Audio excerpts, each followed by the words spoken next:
Programa da Fé. De volta à palavra original.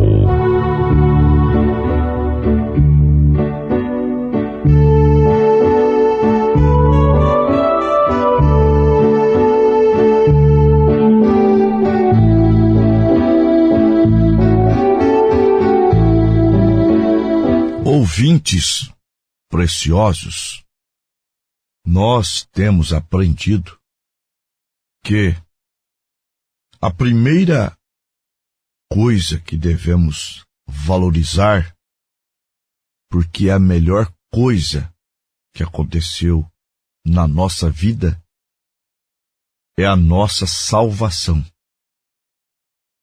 E sempre buscando o reino de Deus e a sua justiça em primeiro lugar. São Mateus, capítulo 6, versículo 33. Mas buscai primeiro o reino de Deus e a sua justiça, e as demais coisas vos serão acrescentadas. Então, qual é a melhor coisa que Deus nos deu? A melhor coisa que Deus nos deu foi a nossa salvação, a vida eterna. Agora, em segundo lugar, se tratando do homem, foi a esposa. É claro que, se tratando da mulher, é o esposo.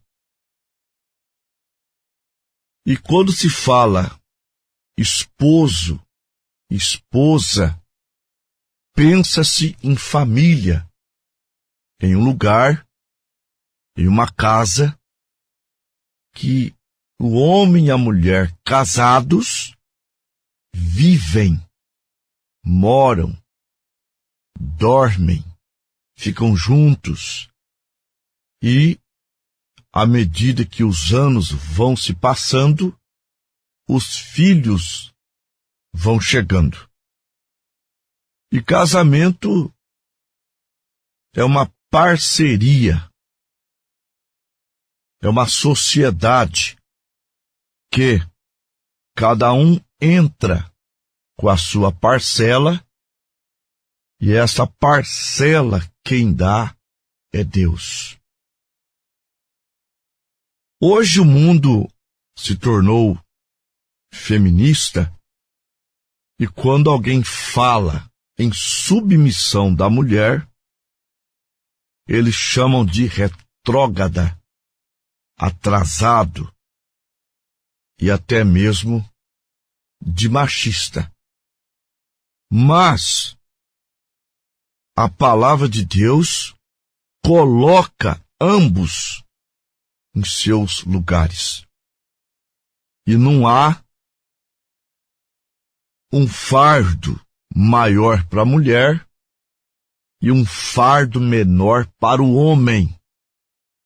Por exemplo, em Efésios capítulo 5, versículos 22, 23 e 24, São Paulo escreve: Vós, mulheres, sujeitai-vos a vossos maridos como ao Senhor, porque o marido é a cabeça da mulher, como também Cristo é a cabeça da igreja, sendo ele próprio o Salvador do corpo. De sorte que, assim como a igreja está sujeita a Cristo, assim também as mulheres sejam em tudo sujeitas a seus maridos. Esse é o fardo da mulher. O fardo leve que elas consideram tanto pesado. Mas olha o fardo do homem. Efésios capítulo 5, a partir do verso 25. Vós, maridos, amai vossas mulheres, como também Cristo amou a igreja e a si mesmo se entregou por ela, para a santificar, purificando-a com a lavagem da água pela palavra, para apresentar a si mesmo igreja gloriosa, sem mácula, nem ruga, nem coisa semelhante, mas santa e irrepreensível. Assim devem os maridos amar suas próprias mulheres como aos seus próprios corpos. Quem ama a sua mulher, ama a si mesmo.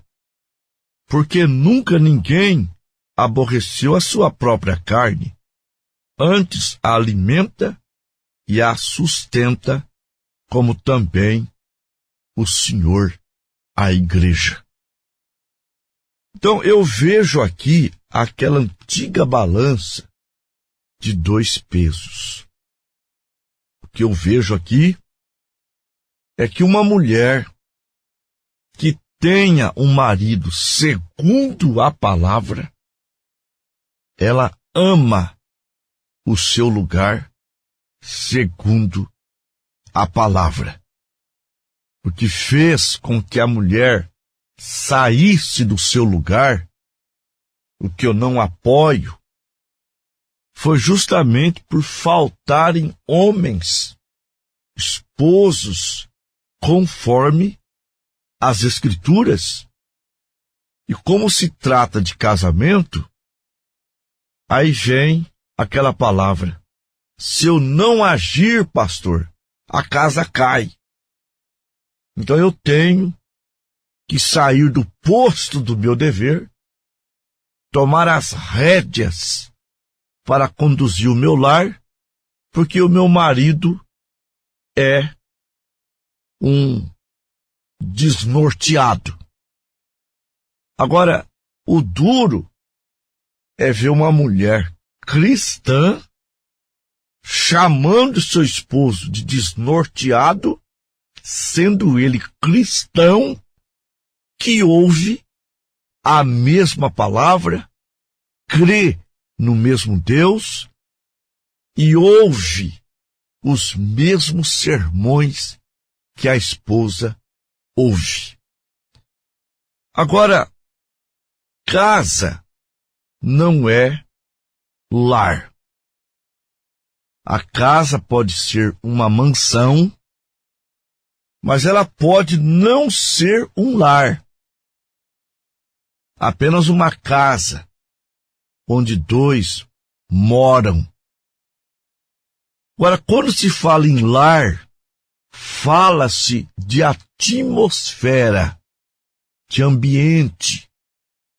E pode ser uma casa simples, como pode ser uma mansão.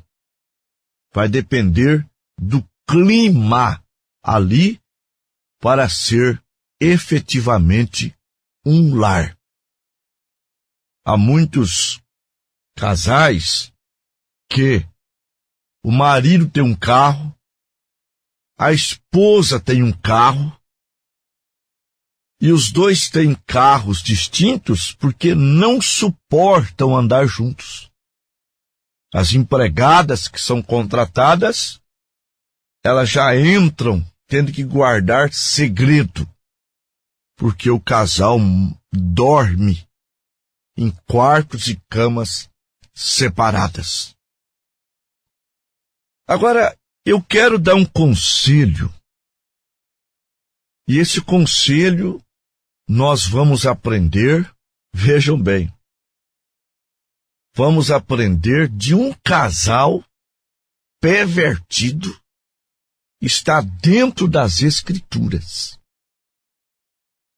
mas mostrando para vocês que mesmo esse casal sendo pervertido, eles tinham harmonia no lar. Sim, eles tinham diálogo, eles conversavam. Agora, todas as empresas, é claro que nem todas as empresas de grande porte, elas têm psicólogos,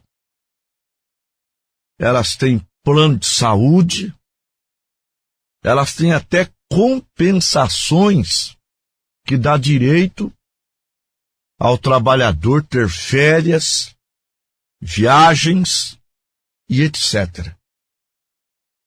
E o patrão não faz isso por gostar do funcionário. O patrão faz isso simplesmente por querer ver o funcionário bem, porque o funcionário, estando bem consigo, ele vai produzir mais. É como o frango de corte e o frango caipira, né? O frango caipira demora muito para ele ficar no ponto para ser abatido. O frango de corte é menos tempo. Aí o frango de corte está lá preso. O frango caipira diz assim: você tem que ser livre. O frango de corte diz: mas que vidão que eu tenho. Eu estou aqui preso, mas não tenho que ciscar para comer minhocas. Não tenho que ciscar para me alimentar. Eu durmo, acordo e estou no meio do meu alimento. E eu posso comer dia e noite. E, na verdade, é assim que acontece. Lá tem uma luz acesa para que aquele frango coma dia e noite. Mas ele é muito bem tratado para engordar mais rápido, para virar dinheiro. Assim é como as empresas olham os seus funcionários. Elas querem vê-los bem e não vendo seus funcionários trazendo problemas para dentro da empresa, porque eles têm que produzir. Ele é pago para produzir. Então, na mente dos patrões, passa o seguinte: tratem bem os funcionários para que eles produzam bastante e não tragam problemas para dentro da empresa. Agora, a falta de sabedoria dos casais faz com que eles atuem ao inverso dos patrões. As empresas não querem que o funcionário leve problema para dentro da empresa. E, no entanto, o funcionário traz problemas da empresa para dentro de casa.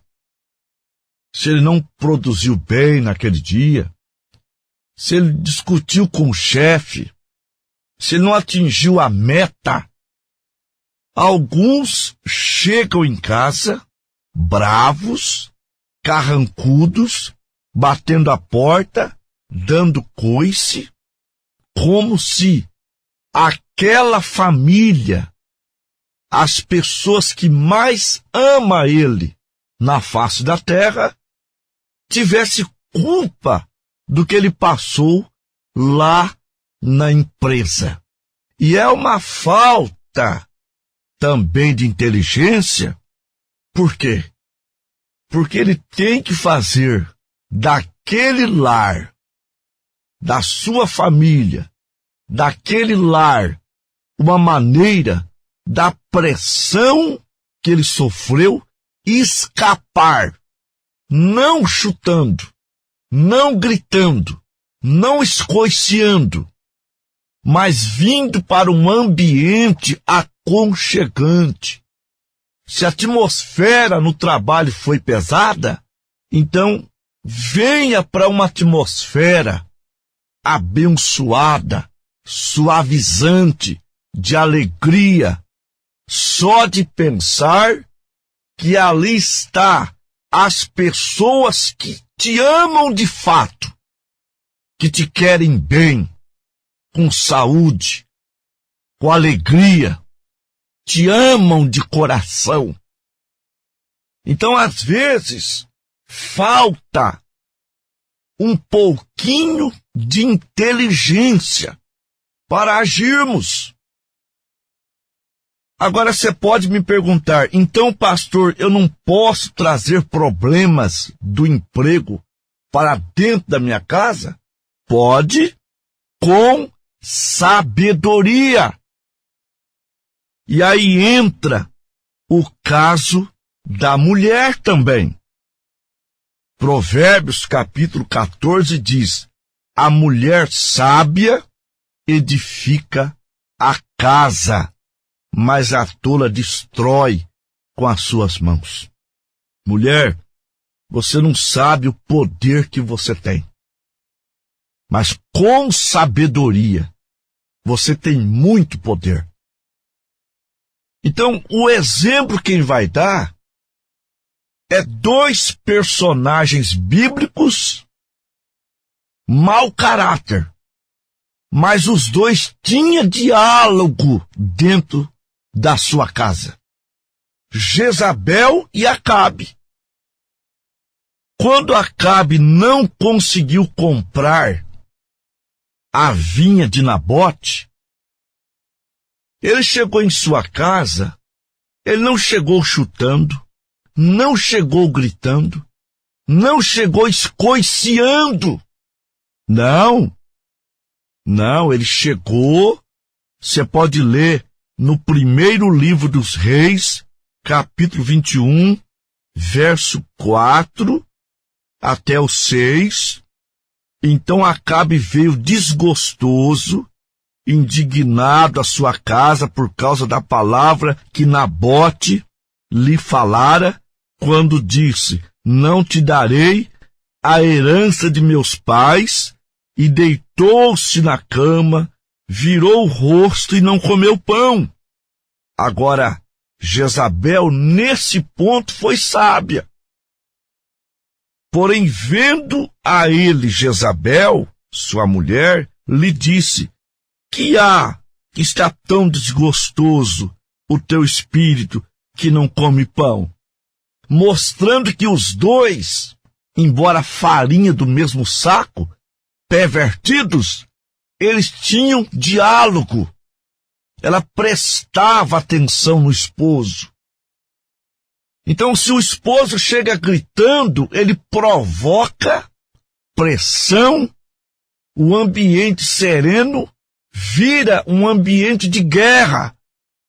Mas se ele chega, semblante caído, por ter um dia horrível lá no emprego, nada deu certo, a mulher sábia vai captar e vai consolá-lo. Portanto, essa palavra não é só para o marido, é para a mulher também. Está entendendo? Nós temos que ser criadores de atmosfera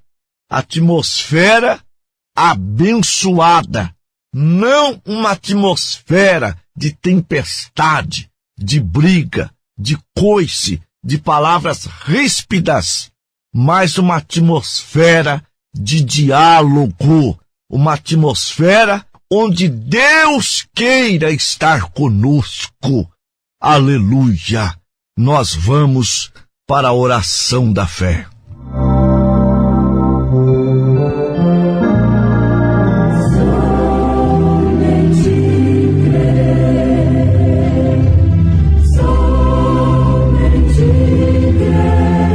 maravilhoso Deus, Pai Todo-Poderoso, não é que somos maus.